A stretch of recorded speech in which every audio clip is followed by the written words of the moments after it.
நீங்கள் வந்து ஒரு கம்பெனியில் வேலை பார்க்குறீங்க. அப்போ அந்த வேலை பார்க்கும்போது பிஎஃப் அக்கௌண்ட் இஸ் கிரியேட்டட். ஒரு 4 இயர்ஸோ 5 இயர்ஸோ நீங்கள் ஒர்க் பண்ணியிருக்கீங்க.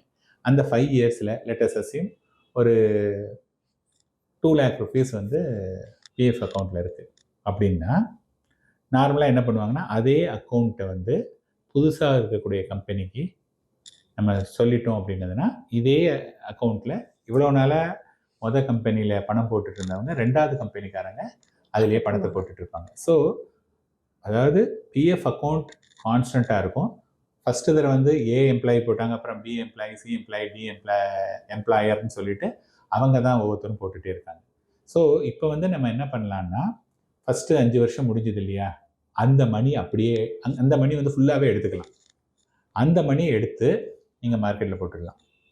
அடுத்து இன்னொரு இடத்துல இருக்கு இல்லையா, அதை கண்டினியூ பண்ணுங்கள். சப்போஸ் அது எப்போ 4 வருஷமோ 5 வருஷமோ. ஸோ நீங்கள் என்ன பண்ணலான்னா, இந்த இதை எடுத்து பண்ணணும். ஆனால் இது மாதிரி பண்ணும்போது என்ன ஒரு விஷயம்னா, உங்களுக்கு டிசிப்ளின் இருக்கணும்.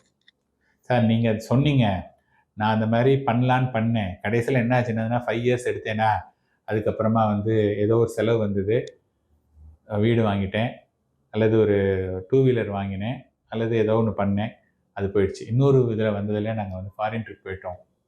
இந்த மாதிரிலாம் உங்களுக்கு டிசிப்ளின் இல்லை அப்படின்னதுன்னா, it is better to be in the PF it self.